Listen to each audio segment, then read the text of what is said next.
Michael Shanks. Thank you, Madam Deputy Speaker. And I do want to start by paying tribute to a number of people across this House who, when I arrived here last year, I could tell have already been working hard on this issue from a number of different parties, including my honourable friend, the member for Durham North, and my near neighbour, the member for Motherwell and Wishaw. And I think there is consensus across this House that there has been a huge injustice and that injustice has to be righted.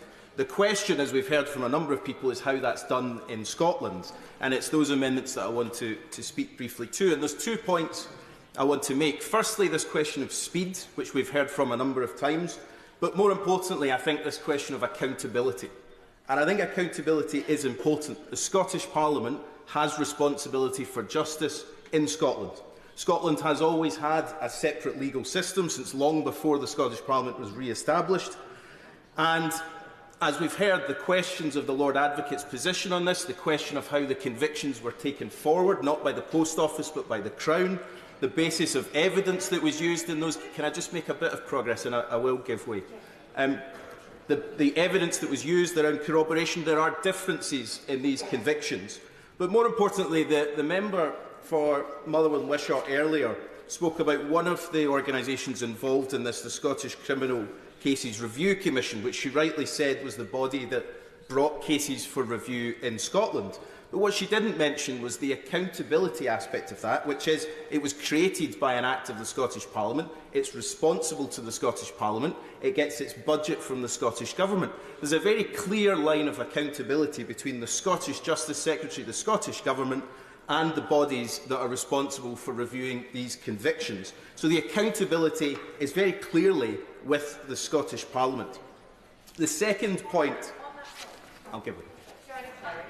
Can I just put it to the honourable gentleman that he's completely misunderstanding what we're dealing with here. We are dealing with absolutely extraordinary legislation that is quashing convictions as a gateway to compensation, giving us a lecture of dubious accuracy on the lines of accountability of the Crown Office in Scotland doesn't address what we're about here. This is going over the head of the CPS in England, just as it would go over the head of the Crown Office in Scotland. Why can't he appreciate that point? Is it because he's playing politics with this issue, like his front bench? I think the suggestion of dubious lectures coming from that party is slightly misguided. But I accept the point that I accept the point that this goes above normal legal precedent, but it also speaks to why there is no reason the Scottish Parliament can't invoke the emergency bill procedures that it has done in the past, recognising this is an extraordinary situation, use the procedures that the Scottish Parliament has. I'll give way. Give him way. But the Honourable Lady clearly doesn't understand how prosecutions are done in the UK. Sorry, in England. Well, in England, well, not in England, you didn't, because in England, the prosecutions, in England, the prosecutions and the posters were taken by the prosecution. They never went through the CPS. The difference being in Scotland, they did actually go through the Crown Office and the advocacy, and that's the difference. So to say that they're equivalent in terms of people reviewing those cases before they went to court, where decisions are taken, is not similar. Yes, I think that's absolutely right. And the key point here is, I don't think anyone is suggesting, there is no question that the Post Office must be held to account for the institutional levels of cover-up. And can I just make the point, and I will give way. There's no question that the Post Office must be held to account for that institutional cover-up, and that is the responsibility of this place in the inquiry to look into it. But the convictions were taken forward, the prosecutions were taken forward by the Crown Office, which is responsible to the Scottish Parliament. And that is the point I'm making about accountability. And I'll give way to the Honourable Lady. Would the Honourable Gentleman agree with me that the people accountable for all of this is Post Office Limited, which is wholly owned? The single shareholder is the UK government. And the UK government took their eye off the ball, didn't follow through, and have taken years to admit that there was a problem in the first place. And if it's the UK government that caused this, they should fix it. I'm very happy to agree with the Honourable Lady about the responsibility of Post Office Limited. And I just said that a few moments ago. but the prosecutions, based on that post office evidence, were taken forward by the Crown Office. And there's responsibility to go around here. I'll just answer the Honourable Lady's point, if that's okay. There's responsibility to go around here. The evidence absolutely came from a flawed system, and Post Office Limited must be held to account. That doesn't deal with the issue about the prosecutions in Scotland being taken forward, not just on the evidence from Horizon, but of course with corroboration from other sources of evidence as well.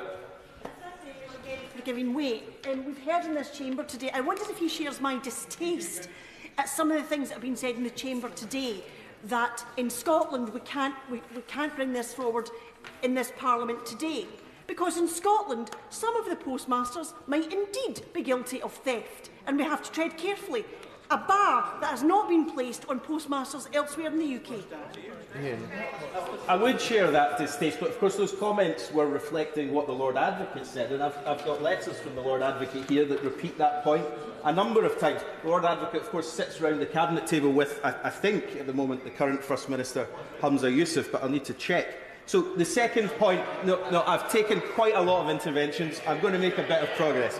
The second point I wanted to make was this question of timing, because I don't accept this argument the SNP have made at all, that the timing is an issue here. The Minister, on a number of occasions, I've heard make the point that the compensation regime will be available to people who have been exonerated by whatever means that is, the moment they've been exonerated. So there's no question about that. And this question about the Scottish Parliament being able to rush through this legislation, it doesn't have the same processes as the Northern Ireland Assembly. It doesn't have to go through a lengthy consultation process. They could introduce a bill tomorrow and have it passed before a single one of the confidence votes is voted on Thursday.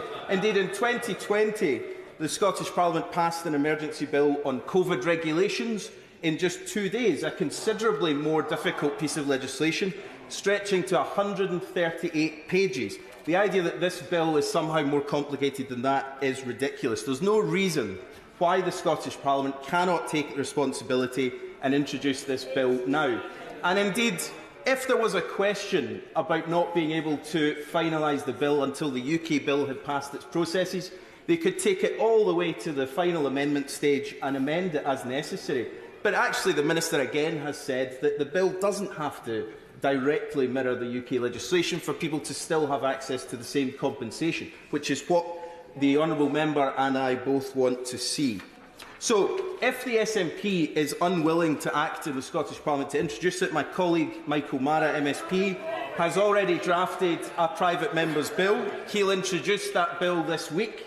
If they are unable to act on this, there will be no more dithering, there will be no more delays. If the SNP isn't going to act, then Labour will. And for that reason, I won't be supporting the SNP amendments today.